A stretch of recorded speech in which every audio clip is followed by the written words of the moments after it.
Everyone, welcome to another exciting edition of Words, Images, and Worlds, a middle grades literature loving edition, talking with a person who's been teaching for 22 years and quite a prolific writer the past few years as well, and that is author Jake Burt. May I call you Jake? Is that all right? Jake's totally fine, thanks. Awesome, awesome. Well, thank you for jumping in and joining and talking with me. Thank you also for the lovely background, highlighting probably my favorite book of yours, The Ghoul of Windy Down Vale. And then I also enjoy, I always name a few titles. So, Cleo Parker, The Body Leo Electric. Porter and the Body Electric, yeah, Yes, absolutely. yes, Cleo Porter. Sorry. Yeah, The Tornado, and then Greetings from Witness Protection, I think was your debut. that was the debut. Yeah, back in 2017. Yep. And then in the past few years, since 2017, which feels like just a few years ago to me, Yeah, you've, as I mentioned, been pretty prolific. So a lot to appreciate and explore about your work. yeah. There's five total book babies out there in the world floating hmm around. Yeah. Yeah. Uh, so we'll of course visit some of your favorites and some of the pieces that have come together and what's inspired you, but curious about what's connected you to the written word because you and I are both teachers, so you know the journey of trying to find what connects people to writing and reading. So I'm curious about that for you. Yeah, the career of being a children's book author was not a lifelong ambition of mine. I wrote my first novel kind of just because I was bored. I took a year off to be a stay-at-home dad for my daughter when she was born, and so that year out of the classroom, it was tremendously fulfilling. Having this infant to take care of as a stay-at-home dad, but it was also mind-numbingly boring at times. And so, I started thinking about a story idea. It was based off of my two younger brothers and I. I'm 45 and my brothers are 44 and 43. So we're all very close in age. And, growing up, we were both best of friends and worst of enemies. And so I thought of this book idea. And because I had all this time on my hands, I went ahead and wrote it. And it ended up being a 584-page YA fantasy behemoth that you might notice is not among my published novels. It hmm likely never will be. It's not very good, as most authors' first stabs at this are. And so, I've thought about going back and revising that monster many, many times. And I always get so intimidated by that task that I end up just writing a brand new book instead, almost to procrastinate from revising that one. But the act of doing that, I enjoyed so much, just the creative act that I kept doing it. And eventually, I spent so much time, typing away at a computer that my wife said, "If you're going to keep doing this, you darn well better try to get one published." So hmm that began the author's journey. But I think my connection to storytelling really began with my dad. My dad, when I was very, very young, read us The Hobbit out loud. As many fathers of that generation did for their young sons, hmm and he did all the voices and everything like that, and he had no problem with us stopping him mid narrative to ask him a bunch of questions. So my earliest memories of storytelling are as a way to connect, as a way to explore both fantasy worlds and the real world and get sort of instant gratification for that. Why is he doing that? Where are they going? My dad would always answer, sometimes in a weird voice, which just made it all the more engaging for me. And so, because of him telling us that story and the way he did that, I storytelling became a part of my life, part of who I was. And going to through high school and college, I was like, oh, I'm going to be a historian, and that's the way I'm going to tell my story. So my undergraduate degree and my master's degree are in medieval and early modern English history and literature. I ended up not using those except in the tangential way we all use strange degrees like that through the ability to write and critically think. But that eventually led to hopefully my ability to write at least backstories into my novels because of the historical training. But that's sort of a circuitous route I took to storytelling and falling in love with the written word. Love it, love it. And I love the testament to your father as well as to reading aloud and even more so reading aloud in voices as well. So, Which I did every single year of my teaching career. yes, yes. The my I'm well known for read aloud, even when the kids didn't want me to be reading aloud. I still read aloud. Yeah, yeah, love it, love it. Um, so you have these stories that sort of take place in more grounded settings, like the tornado, which is this great exploration of bullying and kind of issues among friends and school systems. And then you also have stories that take place in more supernatural or kind of outside of the grounded reality, like Cleo Porter, like Wendy Downville.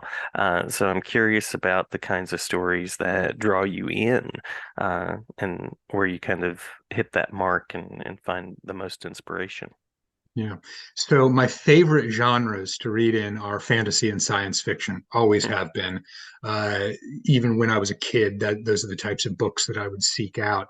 And so that, like I said, that very first novel that I tried was a YA fantasy novel, and it just it didn't come together well for me. It was all kinds of awkward. Some parts of it I still love, but then it took me a long time to build up the courage again to write that sort of genre fiction because all of the authors that I grew up reading and even authors today, I revere them almost like celebrities. Like, good Lord, look at the world you gave me and let mm, me mm, explore. That mhm, it's so humbling to think of that. It took me a while to build up the courage to say, yeah, I'm an author, but I could be that kind of author too. I could write a world that someone else can live in for a mm, little while. mhm, mhm. And but I wanted to do that right. And so it took me Greetings, Witness Protection, The Right Hook of Devon Velma, and The Tornado, which, as you suggested, are all super grounded in their settings, realistic, contemporary settings. And then finally, I was able to branch out with Cleo Porter and The Body Electric, which is set 80 years in the future when a horrific pandemic has killed off most of the earth. And I wrote it 2 years before COVID hit. And then, of course, COVID comes along and makes my fantasy a reality in all kinds of uncomfortable ways. So I Mhm, feel like the universe kind of punished me for that one. But then the Ghoul of Windy Down Vale is fantasy mhm. in sort of in its trappings, even though it's I kind of cheat in some ways. I don't want to spoil any parts of the book, but Yeah, yeah. it's sort of a cheater's fantasy novel. Mhm, Um, mhm. but yeah, it took me a while to build off of the stories that I loved growing up and give myself the permission to write those stories. But in just in terms of the through thread of all of my novels, I'm writing for kids. Yeah, I'm writing yeah. middle grade fiction, and the stories I endeavor to tell are the ones where in which a kid is the hero because of the unique qualities of childhood. I Mhm, mhm, I've really enjoyed novels, children's literature, YA adult literature, where the main character is the main character because they're the chosen one. I am an mhm, avowed Buffy the Vampire Slayer fan. She is the chosen one. It says right in the opening scroll. But there are attributes of childhood, whether it's something as physical as a kid is small and therefore can fit into spaces that other people can't fit, or something as ethereal as kids are boundlessly creative, mhm, or mhm. kids are not constrained by the same bureaucracy as adults. They can be more adventurous because of that.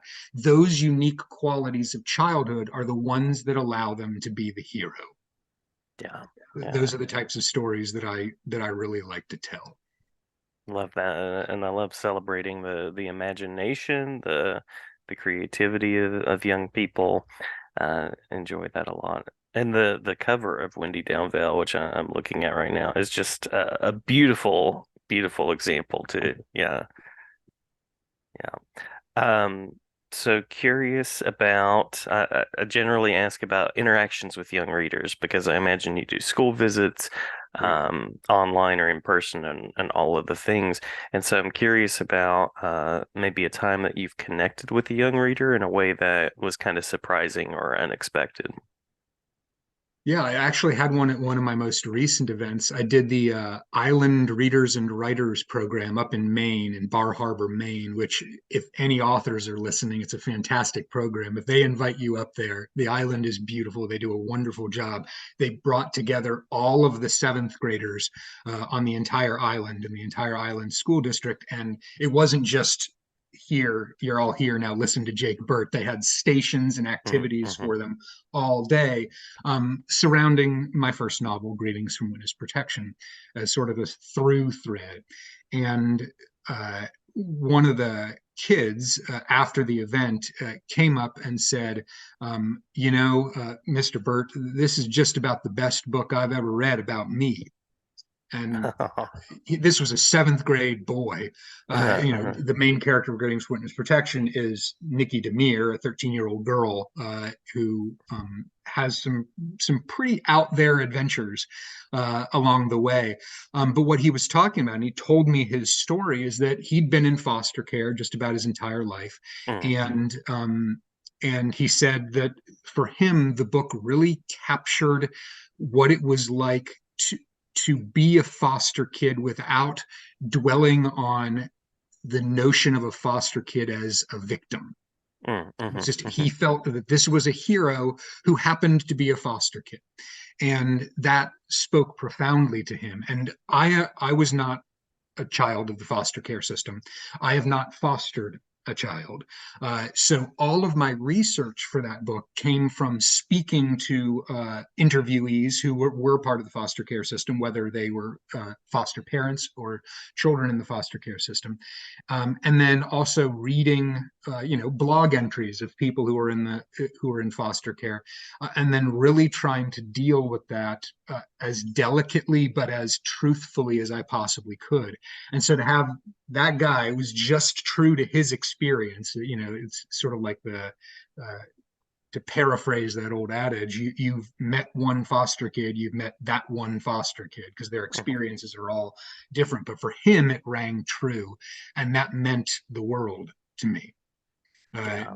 just to know that I got that part right was, it's not like a relief because I was trying very hard to do that, but it was just it was profound for Mm, me to hear him mhm. tell his story and have my book do something for him.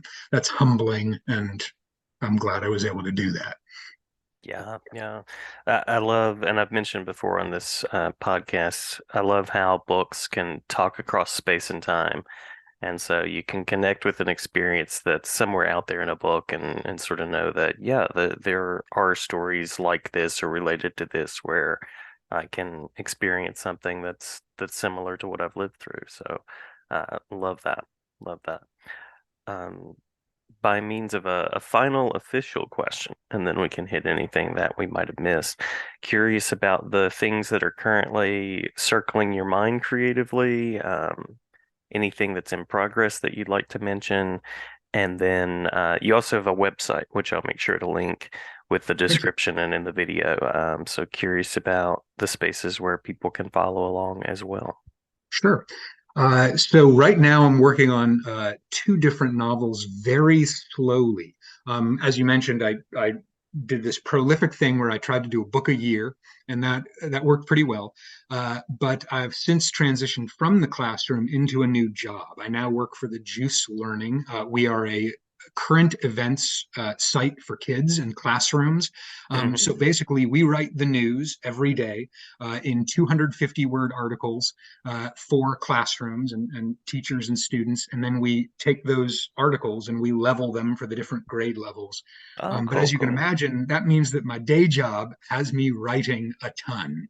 Hmm. So I'm churning out articles for this and then editing the articles of the other journalists that work on our team, which means that by the time I've finished a workday, I've been staring at my computer screen and writing away for about 6 to 8 hours Yeah. every day, which then back when I was a teacher, I'd get home and I would have been teaching all day, which is the frenetic pacing of that, and then I'd be fine to sit at my computer for a couple of hours, or I'd have the entire summer to say, now I'm going to write a novel and I'll get on that. And I no Hmm. longer have those things, and by the time I'm done with work, I need to close my eyes for a half an hour, not just like let alone look at a screen. So my own personal writing has kind of taken a back seat, but thus far I'm okay with that because I'm still writing and I'm still writing for the audience that I love, for kids. Hmm. Uh, Hmm. Writing nonfiction, especially short form nonfiction, is an entirely different animal than writing a novel. And that's Okay. one of the things I had to learn. That I work with two very seasoned, experienced, excellent journalists on the team. They've written for the Chicago Tribune and the Atlanta Journal-Constitution. Like these are heavy hitters in the journalism world. One of them wrote Hmm. the official biography of Barack Obama. Oh, wow. And so I'm working with these guys, and my first couple of articles, which they get to edit because we'll edit each other's stuff before it publishes, and I'm constantly doing what's called burying the lead, which is taking the single most exciting, important detail of the article, and I'm putting it 3 or 4 paragraphs down because I Uh-huh. want to build up to this narratively. Yeah, yeah. I want to give you like the little details and make you interested, which is exactly what novelist does. And they're like, Jake, this is a news article. This is nonfiction. This goes in the lead. You got to Right. put this right up there. So I had to invert my storytelling model Uh-huh. uh, to write these 250 word articles, and that's been a bit of a learning curve, but I think I'm there now, and really enjoying it. But that's if people want to read my most current stuff, they'll have to go there to the Juice Learning and read some of my articles there. Yeah.